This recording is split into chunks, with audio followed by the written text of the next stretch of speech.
शहरातील एका घरात सुरू असलेल्या IPL क्रिकेट सट्ट्यावर पोलिसांनी धाड टाकली। यामध्ये एका सटोड्यासह रंगेहात अटक केली असून त्याच्याकडून मुद्देमाल जप्त करण्यात आला। रोशन गोपाल पुरोहित, राहणार कॉटन मार्केट रोड, यवतमाळ असे अटकेतील आरोपीचे नाव आहे।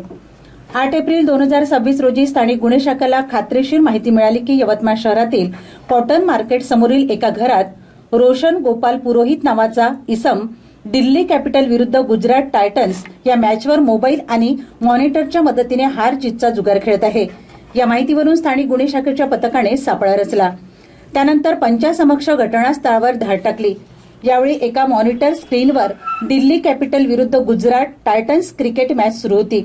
तसेच संबंधित आरोपी हा संभाषणाद्वारे पैशाची बाजी लावून सट्टा खेळवित असल्याचे दिसून आले। त्यावरून पोलिसांनी पंचासमक्ष ऑनलाईन जुगार क्रिकेट सट्टा खेळविण्याकरिता वापरलेले 4 अँड्रॉइड मोबाईल, डेल कंपनीचा मॉनिटर आणि कीबोर्ड, 4,000ची रोख असा एकूण 50,000 रुपयांचा मुद्देमाल जप्त केला। तसेच आरोपी विरुद्ध जुगार कायद्यान्वये गुन्हा नोंद करण्यात आला असून पुढील तपासासाठी त्याला यवतमाळ शहर पोलीस स्टेशनच्या ताब्यात देण्यात आले आहे।